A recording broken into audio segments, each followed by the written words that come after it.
Hello, good evening all of you. कैसे हो आप सब? आई थिंक आप सब ठीक हो गए, फिट हो गए, फाइन हो गए।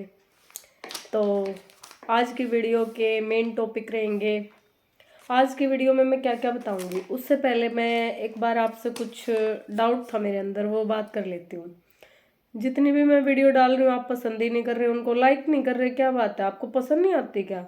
अगर आपको वीडियो ना पसंद है तो आप कमेंट में लिख के बता दो मेरे को कि दीदी ये प्रॉब्लम है।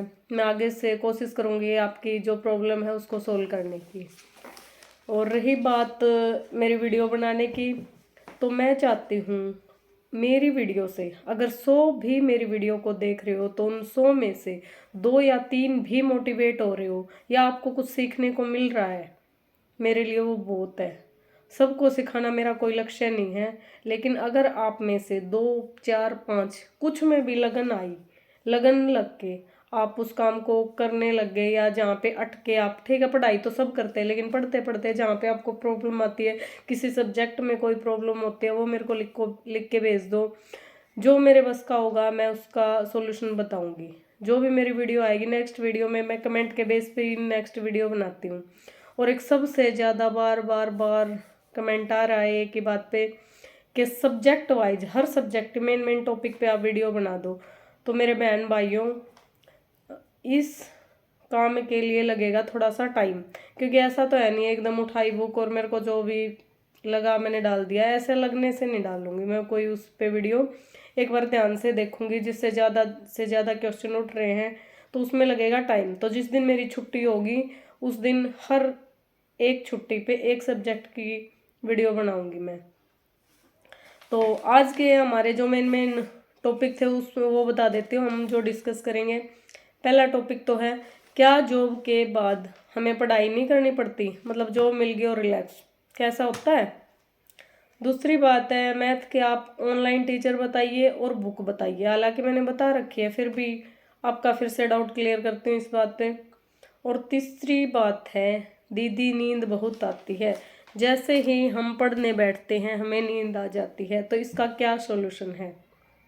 बात कर लेते हैं हम पहले पॉइंट पे, क्या जॉब के बाद पढ़ाई नहीं करनी पड़ती हमें? तो ध्यान से सुन लो आप, ऐसा कुछ भी नहीं है। पढ़ने की आदत डाल लोगे तो ज़्यादा अच्छा रहेगा, क्योंकि बाय चांस आपको नौकरी मिल गई, नौकरी मिलने के बाद पढ़ाई की आदत है नहीं। उनकी बात कर रही हूँ, कई बार जैसे सिफारिशें वगैरह से मिल लग जाती है, छोटी मोटी की बात कर रही हूँ मैं। अच्छे लेवल की तो हरियाणा में तो बंद ही हो गई है ये ऐसे सब कुछ, ठीक है। जब तक आगे आप एग्ज़ाम क्लियर नहीं करोगे तो आप सपने ही छोड़ दो हरियाणा में तो लगने के। अब जो है हालात उसकी बात कर रही हूँ मैं। तो मेन बात कहाँ पे आती है, पढ़ना ही पड़ेगा, पढ़ने का कोई अल्टरनेट नहीं है। जैसे हमें जॉब में नहीं मिली थी तब हम सोचते थे भगवान एक बार जॉब मिल जाए, इन किताबों से छुटकारा मिल जाएगा, पढ़ाई बंद, हम भी ये सोचते थे। लेकिन आज जो हमें फील हुआ है जॉब लग के, वो बता रहे हैं पढ़ाई नहीं बंद होती आपकी। बेशक आप 50 साल के हो जाओ फिर भी कुछ ना कुछ सीखते रहना पड़ेगा आपको। कुछ और नया कानून ले आएगी गवर्नमेंट, उसके अकॉर्डिंग पढ़ोगे। मतलब कुछ ना कुछ जॉब में भी अपडेशन आती रहती है, जो भी अपडेशन आएगी उसके अकॉर्डिंग आपको पढ़ना पड़ेगा। तो पहली बात तो ये रही, तो पढ़ना तो पड़ेगा ही, पढ़ने का कोई अल्टरनेट नहीं है। तो पढ़िए आप। हम भी, हमारे से भी ये एक्सपेक्टेशन की जाती है जॉब से आके हम उसके बारे में डिटेल में पढ़ें, क्योंकि शुरू शुरू में काम कुछ आता नहीं, ठीक है। प्रैक्टिकल काम है, लेकिन प्रैक्टिकल से पहले उसकी थ्योरेटिकल नॉलेज ज़रूरी है। थ्योरेटिकल नॉलेज कहाँ से आएगी? वो भी बुक से। तो चाहे आप कलर हो, पटवारी हो, ग्रामस्ची हो, एक्साइज हो, कुछ भी हो, पढ़ना पड़ेगा। ये चीज़ हमारे तो समझ में आ गई, इसलिए मैं आपको बता रही हूँ। सेकंड डाउट था मैथ के ऑनलाइन टीचर एंड बुक्स। पहली बात तो मैथ के अभी तक मैंने ऑनलाइन टीचर वगैरह पे ऐसी सर्च की नहीं है, मैं एक टीचर की कभी वीडियो मैंने देखी नहीं। तो मैं तो जो आगे आती थी वहीं उसी को देख लेती थी, क्योंकि मेरा मैथ ठीक था। मतलब सबका एक किसी का कमज़ोर होता, किसी मेरा मेरा मैथ फेवरेट था, तो मेरे को मैथ में ऐसी दिक्कत नहीं आई। अच्छा, तो जिनका वीक है तो उसके लिए मैं स्पेशली टीचर अच्छे से देखूंगी उसकी वीडियो वगैरह, जिसकी मेरे को ये लगा हाँ बिल्कुल बेसिक से करवा रहा है, वो चैनल मैं आपको बताती हूँ। तो जब भी मेरे पास टाइम हुआ है ये चैनल बताऊंगी। और मैथ की बात रही मैथ की बुक है SS भारती की। बुक नहीं, मतलब बुक बोलते हैं उसको, बुक में उसके नोट्स आते हैं। जैसे कोई एक सम है, उसके 3-4 मेथड बता रखे हैं, जो आपको स्टेबल लगता है, जो आपके समझ में आता है, आप वो मेथड फॉलो कर लेना। बिल्कुल हैंड रिटन नोट्स आते हैं SS भारती के। जैसे किसी स्टूडेंट ने उनके क्लास से, SS भारती है दिल्ली में, मुखर्जी नगर में पढ़ाते हैं, बहुत बड़े मैथ के स्पेशल टीचर हैं, तो उनके स्पेशल नोट्स हैं, हर जगह अवेलेबल हैं, कौन सी शॉप पे चले जाना आप। तो वो बिल्कुल बेसिक से बिल्कुल इजी इजी, पहले ऐसे इजी इजी करवाएंगे, उसके बाद टाइप 2 टाइप 3 ऐसे मुश्किल होते जाएंगे। तो आप बिल्कुल हाई लेवल छोड़ दियो, लेकिन बेसिक बेसिक 1-2 टाइप के जरूर कर लेना वहाँ से। और तीसरा डाउट था, नींद बहुत आती है। तो देखो, नींद क्यों आती है? नींद दो ही तरीके से आती है, या तो आप मेंटली बहुत थके हुए हो, या फिजिकली बहुत थके हुए। तीसरा, आपको वो समझ नहीं आ रहा, आप बोर फील कर रहे हो उसे। तो अब आप अपना रीजन देखो, या तो आपने सारा दिन काम इतना किया, पढ़ने बैठे, शरीर साथ ही नहीं दे रहा, तो उसका तो इलाज आप चाय पी लो, या कुछ और एनर्जी ड्रिंक ले लो, एनर्जी आई और फिर आज से आपका मन लग जाएगा पढ़ाई में। दूसरी बात है, अगर आपको वो चीज़ समझ नहीं आ रही, तो अगर आप कोई भी नई चीज़ पढ़ते हो, सपोज जैसे हम अपने जॉब का है, अब हमें नया नया वो चीज़ें पढ़नी पड़ती हैं, तो जब वो चीज़ें समझ नहीं आती, हम पहली बार पढ़ते हैं, तो सिर को ऊपर को जाती है ना, तो बोर लगता है, तो थोड़ी देर बैठते वो नींद ही आएगी, आंखें अपने आप बंद होने लग जाती है।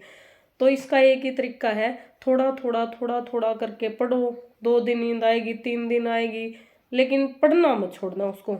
हफ्ते 10 दिन बाद वो नींद आनी बंद हो जाएगी, जब आपको वो चीज़ दिमाग में जानी स्टार्ट हो जाएगी। जब तक कोई चीज़ हमारे दिमाग को डायरेक्ट स्ट्रक करती है, इनके समझ नहीं आती है, तो नींद ही आती है। तो इसका तो एक ही तरीका, बार बार बार उसके लगे रहो, वो 1 वीक से ज़्यादा आपको नींद नहीं आएगी। समझ में आने लगा, उसमें इंटरेस्ट बना, नींद गायब। तीसरा तरीका और है, जैसे आप कई देर तक बैठे हो पढ़ाई पे, तो भी आपको नींद आती है, जैसे लगातार 5-6 घंटे लगे रहो, 4-5 घंटे लगे रहो, तो नींद तो आएगी, उबासी भी आएंगी। तो उसका सॉल्यूशन है, हर 2 घंटे के बाद आप थोड़ा सा ब्रेक लो। ठीक है, लाइब्रेरी में चले गए, कुछ 9 बजे चले जाते हैं, कोई 10 बजे चले जाते हैं, तो हर 2 घंटे के बाद ब्रेक ले लो। उस ब्रेक में आपको जो अच्छा लगता है, कोई सीरियल है, कोई सॉन्ग नया आया है, या जिसमें आपका इंटरेस्ट हो, वो देख लिया करो। आप अपनी जो भी फेवरेट एक्टिविटी है वो कर लो, 5 से 10 मिनट, 10 से 15 मिनट के बाद वापस फिर से लग जाओ पढ़ाई पे। फिर आपको वो जो थोड़ा थोड़ा समझ में आ रहा था ना, वो बिल्कुल ज़्यादा आने लग जाएगा, दिमाग की कैचिंग पावर बढ़ जाती है ब्रेक लेने से। सबकी अपनी कैपेसिटी है। मैं कभी भी 4-5 घंटे नहीं पढ़ पाती लगातार एक जगह बैठ के, बचपन से आदत है, पता नहीं क्यों। हर थोड़ी देर बाद, जैसे 2 घंटे होते ही, मैक्सिमम 1.5 से 2 घंटे के बाद मैं कुछ ना कुछ यूट्यूब पे, जैसे मेरा इंटरेस्ट है थोड़ा हार्ड डांसिंग वगैरह में, तो मैं गाने वगैरह सुन लेती थी, उसी में थोड़ा सा फ्रेश सा फील हो जाता है। या आपको जो भी इंटरेस्ट हो वो देख लेना।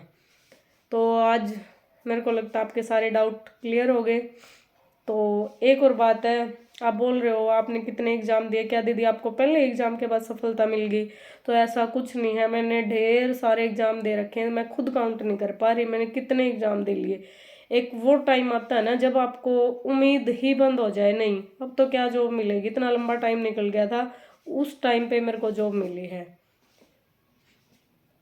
तो जितने मैंने एग्ज़ाम दिए हैं वो आपको मैं एक स्पेशल वीडियो में बताऊंगी, क्योंकि 2-4 एग्ज़ाम तो है नहीं, मैं अभी नाम लेके बता दूँ और आपको भी ये हो जाएगा किस किस साल कितने एग्ज़ाम दिए हैं, कब मेरी ग्रेजुएशन हुई, कब मेरी पोस्ट ग्रेजुएशन हुई, उसके बाद किसकी कोचिंग ली। हाँ, मैंने एक बार ली थी कोचिंग, तो वो मैं बताऊँगी किस चीज़ की ली थी, मतलब हरियाणा से रिलेशन नहीं है उसका। हरियाणा के जो एग्ज़ाम होते हैं, HSC या HSC और SSC, इसकी कोई कोचिंग नहीं ली थी मैंने, ना मेरे को जीके कभी भी कोचिंग से कवर कर रही। मैंने खुद धीरे धीरे धीरे धीरे थोड़ा थोड़ा करके मेरे समझ में आने लग गया था। मेरे को ये समझ में आ गई थी कि कोचिंग से ज़्यादा सेल्फ स्टडी ज़रूरी है। कोचिंग में हम बंध जाते हैं, फिर भी अगर जो ये बोल रहे हैं ना हमें कोचिंग लेनी है, तो जिसको बिल्कुल जो बिल्कुल स्टार्ट कर रहे हैं ना पढ़ना, तो एक बार बेशक आप ऑफलाइन कोचिंग ले सकते हो, वो भी 3 से 4 महीने से ज़्यादा मत लेना, फिर आपका टाइम खराब होगा, सेल्फ स्टडी कम कर पाओगे। तो हाँ, जिसको मैथ में डाउट है वो तो ले लो है ऑफलाइन कोचिंग, क्योंकि वहाँ पे आपके नेक्स्ट डे अपने डाउट बता दोगे, वो आपके क्लियर कर देंगे। और रही बात ऑनलाइन की, तो ऑनलाइन में इतने प्लेटफॉर्म है, इतने सारे चैनल हैं, कहीं से आप ऑनलाइन कोचिंग ले लो, सारे बेस्ट हैं। कोई ये सोचे ये अच्छा है, या सारे सिलेबस करवाते, फिर वो आप पे बात है, आपको किसका समझ में आता। मैं बता दूँ इसको फॉलो कर लो, मेरे कहने से मत करना, क्योंकि सबका अपना अपना दिमाग होता है, किसी को किस टीचर का समझ में आता, किसी को किसका। अब 3 टीचर है, मेरे को क्या पता किस टीचर का समझ में आ रहा है, आपको किसका। सबकी अपनी लैंग्वेज होती है, बोलने का तरीका होता है, तो वो आप अपने अकॉर्डिंग चूज करना। और आज देखती हूँ वीडियो पे आप कितने लाइक करोगे। आप वीडियो लाइक नहीं कर रहे, देख देख के चले जाते हो, तो मेरे को तो मेरे लाइक से ही पता चलेगा कि आपको मेरी वीडियो पसंद आ रही है या नहीं। अब आप तो मेरे को देख सकते हो, मैं तो आपको नहीं देख सकती, मैं तो आपके लाइक्स और कमेंट्स को ही देख सकती हूँ, उसी से पता चलेगा मेरे को तो आपको मेरी वीडियोस पसंद आ रही हैं या नहीं। तो उम्मीद करती हूँ नेक्स्ट टाइम आप मतलब सपोर्ट करोगे। तो थैंक यू, बाय।